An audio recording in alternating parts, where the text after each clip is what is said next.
पास इतना पावर है कि बांग्लादेश को तोड़कर एक বাংলাদেশকে ভেঙে ফেলার হুমকি দিয়েছেন ভারতের ক্ষমতাসীন বিজেপির অন্যতম গুরুত্বপূর্ণ মিত্র দল তিপ্রা মোথা পার্টির প্রধান নেতা প্রদ্যোৎ বার্মা। ইঙ্গিত দিয়েছেন আসসালামু আলাইকুম ওয়া রাহমাতুল্লাহ।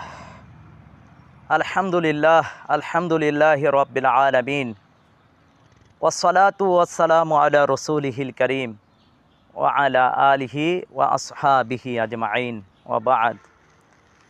কাছে ও দূরে, দেশে ও প্রবাসে যে যেখান থেকে আমাদের আজকের আলোচনা শুনছেন ও দেখছেন, অনুষ্ঠানের শুরুতে তৈয়বা এইচডি মিডিয়া বাংলা চ্যানেলের পক্ষ থেকে আমি মোহাম্মদ রিদওয়ানুল ইসলাম যশোরী আপনাদের সকলকে জানাচ্ছি আন্তরিক মোবারকবাদ। সম্মানিত দর্শক ও শ্রোতা, আমাদের আজকের আলোচনার বিষয়বস্তু হচ্ছে বাংলাদেশকে ভেঙে ফেলার হুমকি দিল ভারত, হাদিস ও বাস্তবতা কি বলে। বাংলাদেশকে নিয়ে একের পর এক হুঁশিয়ারি দিচ্ছে ভারতের প্রধানমন্ত্রী থেকে শুরু করে